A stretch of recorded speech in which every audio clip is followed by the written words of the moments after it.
Kaixo, egunon, Andoaingo udalak 600.000 euroko partida egokitu du COVID-19ak udalerrian eraginduen inpaktua minimizatzeko. Eta hortarako deialdi honen helburua. Andoaingo herritarren interes orokorra babestea da. Establezimenduak nahita ez, ixteak edo jarduera ekonomikoa nabarmen murrizteak eragindako autonomoei, merkataritzei eta ostalaritzari tantzekoei likidizia emanez. Behin osasun alarma amaituta gure ekonomia ahalik eta lasterren berpizteko. Hortarako datorren ostegunean, maiatzaren 7an, argitaratuko da Andoaingo merkataritzarako, ostalaritzarako eta langile autonomientzako laguntzei buruzko agindua. Horren ondorioz, eskaerak aurkezteko epea jarriko da, 15 egunekoa izango dana, eta horrela deialdia Gipuzkoako aldizkari ofizialean argitaratu eta hurrengo egunetik aurrera. Esan bezala, 600.000 euroko partida erabiliko da eta laguntza horien zenbatekoa 3 diru laguntza hildotan ezarriko da eta orain Marijok esplikatuko digu. Buenos días. Decíamos que el Ayuntamiento de Andoain ha habilitado una partida de 600.000 euros destinada a minimizar el impacto que ha tenido el COVID-19 y que va a tener en nuestro municipio. En ese sentido, el objeto de la presente convocatoria de estas ayudas es proteger el interés general de la ciudadanía de Andoain, aportando liquidez, sobre todo, tanto a comercio como a la hostelería, como a las actividades afines y a las personas autónomas que se hayan visto afectadas bien por el cierre obligatorio de los establecimientos o bien por una merma significativa en su actividad económica. Y el objetivo fundamental es que todos juntos tratemos cuanto antes de que se produzca una reactivación de nuestra economía. Para ello, el próximo jueves, día 7 de mayo, se publicará ya la orden de ayudas para que tanto el comercio como la hostelería como las personas autónomas puedan solicitar su ayuda en Andoain. Y el plazo de presentación de dichas solicitudes será de 15 días a partir del día siguiente de la publicación en el Boletín Oficial de Guipúzcoa. Como decíamos, estas ayudas van a tener un importe total de 600.000 euros y se van a dividir en 3 líneas que a continuación Marijose Izaguirre os va a explicar. Bai, egunon. Maiderrek aipatu duen bezala, 3 diru laguntza lerro ezberdin izango dira. Lehenengo diru laguntza lerroa izango dira 400 euro hilabetero establezimentu bakoitzeko. Hau gehien doa establezimentu edo komertzio minorista, ostalaritza eta antzekoentzako. Beti dekretuaren ondorioz itxita behartuta izan diren guztiei. Hemen salbuespen pare bat markatzen ditugu eta salbuespen hauek dira alde batetik hasiera batean dekretuaren ondorioz itxitzat ematen ziren komertzioak, hauek dira txutxedendak eta gozotegiak, eta gero ondoren, txosten bat iritsi ondoren, bertan aipatzezan establezimentu horiek esentzialak bezala markatzen zirela. Orduan, irekitzeko aukera izan dute. Hoi da salbuespen bat, horiek ere eskatu dezakete diru laguntza hau, eta gero beste salbuespena izango litzateke beste komertzioak esentzial bezala aipatuak izan direnak, hauek dira optikak, fisioterapia zentruak, podologia zentruak, guzti horiek esentzial bezala aipatuak izan dira, baina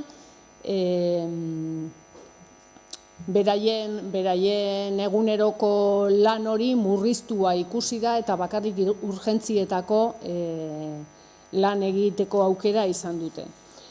Hau da lehenengo lerroa. Decía que la línea 1 va dirigida al pequeño comercio, la hostelería y afines, La línea 1 serán 400 euros mensuales por establecimiento y aquí marcamos como salvedad aquellos establecimientos que en un inicio el decreto no los marcó como esenciales, pero luego, tras un informe, se dijo que sí, que eran esenciales, y estos son las tiendas de chuches y pastelerías.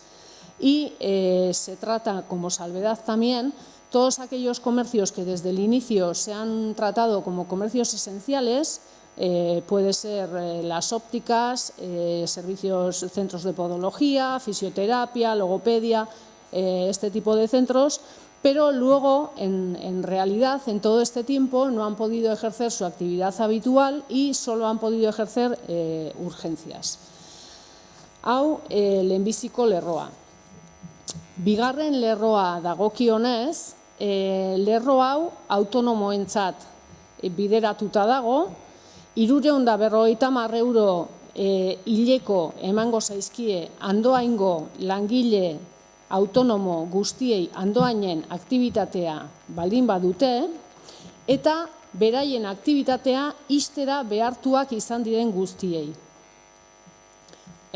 Horretarako aurkeztu beharko dute alarma dekretuaren ondoren beraien diru sarrerak eta 175-etik beherako bat izan dutela.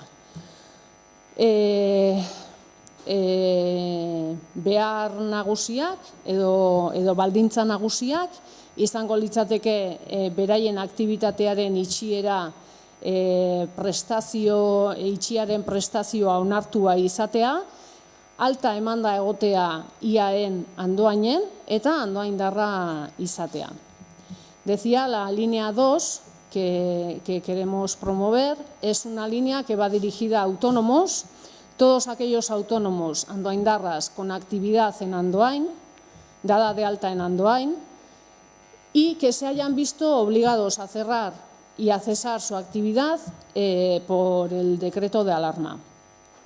Esta línea tendrá una subvención de 350 euros mensuales y tendrán que justificar un descenso de sus ingresos en torno a un 75%.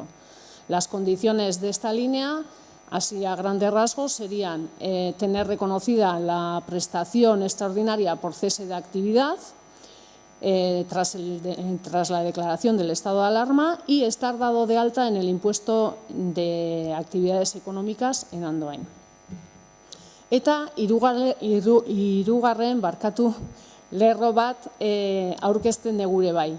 Lerro hau ere autonomoei begira bideratutako lerroa da, hemen 250 euroko diru laguntza ematen dugu, baina hau gehien bat doa dekretu alarma ondoren, beraien aktibitatea esentziala bezala izan dutenek, baina ezin izan dute beraien aktibitatea normaltasun batean eman. Orduan, hauek justifikatu beharko dute 150-eko diru sarrera jaitsiera.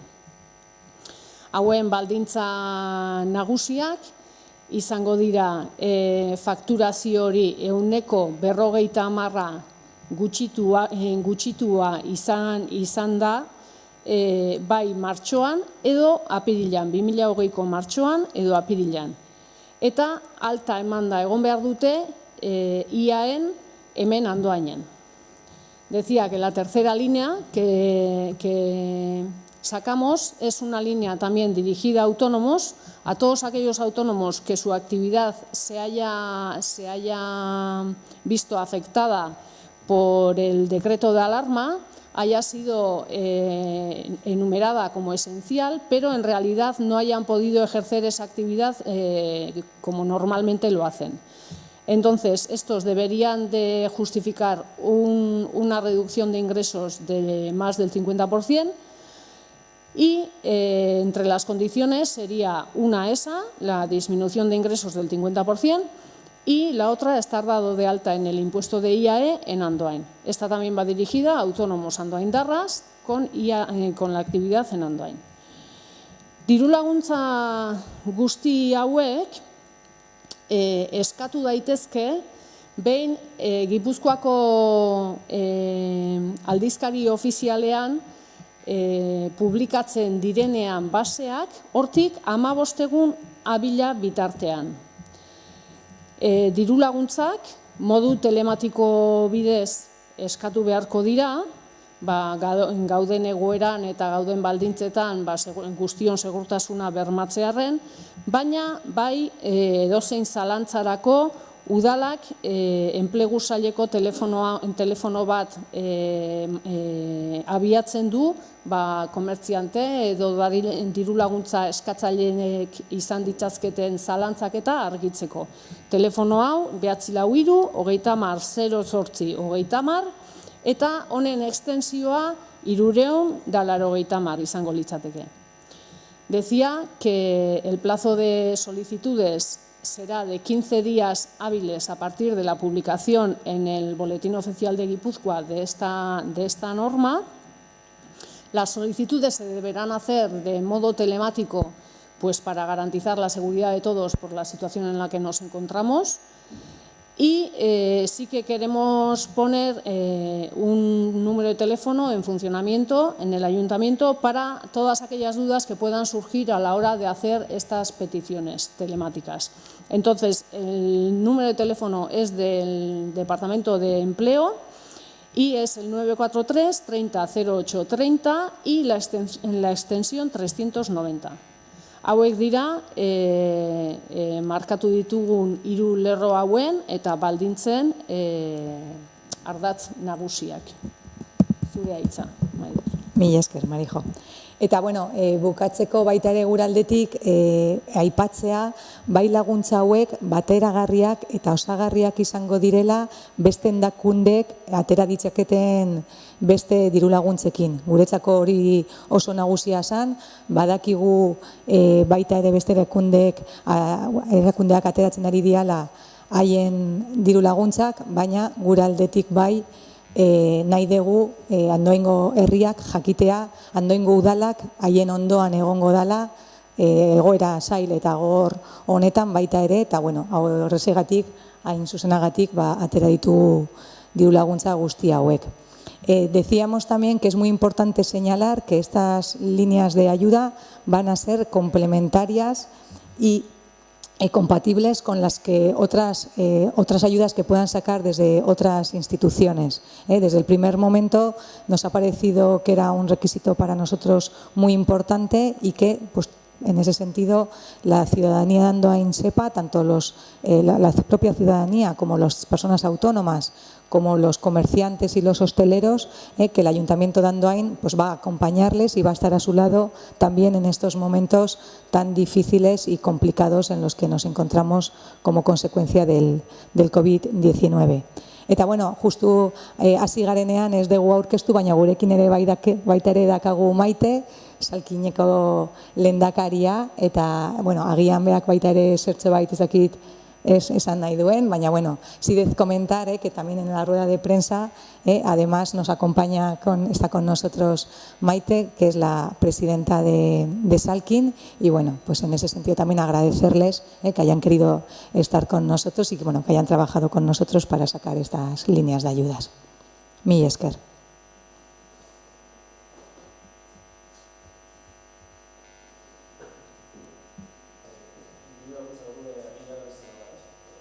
Nola, pirilak maiatzan izango da.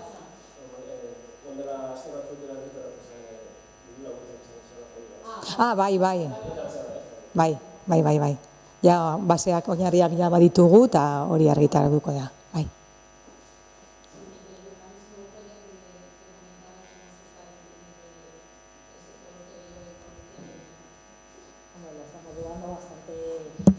Sakatu bat zuena? Sakatu justu.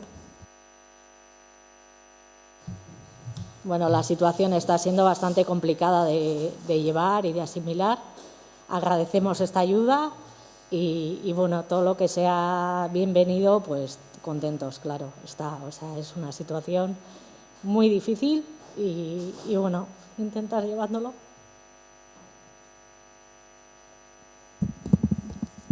egun gogorrak izaten ari dira denontzako, eta normala denez, azkenian egura gogorra da, zaila da, inoiz ez gertatua, eta ez dakigu ez da ere, eta azkenian, karo, egunerakotasuna hori daka. Azkenian fakturak iristen dira, eta iristen dira, eta bueno, horrexegatik hain justu, Andoaingo udalak hain zuzen, hori goraipatu nahi dugu, lagundu nahi dugula, eta gure ondoan, zuen ondoan aurkituko gaituzue, Andoaingo udala, eta alde hortatik saiatuko gara han egoten, orain lehenengo plana izango da, diru laguntza hauek izango dira lehenengo pausua, baina baita ere, egoera nola dijoaren arabera, jungo gara ikusten, baita ere, ja departamentuko sailean beste egoera batzuk aurre ikusten ari dira, beste ekintza batzuk, jarduera batzuk aurre ikusten ari gara, baita ere, eta denon elkarrekin jungo gara gauzak gehitzen eta egiten.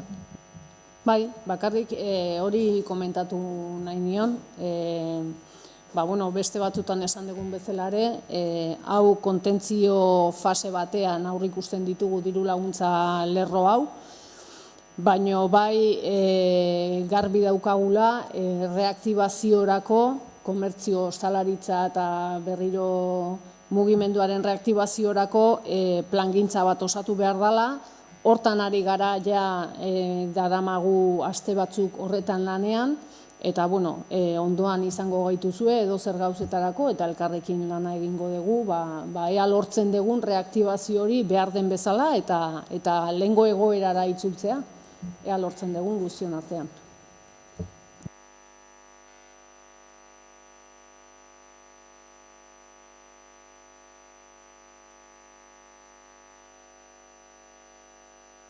Mila esker guztiei, eta eskerrik asko.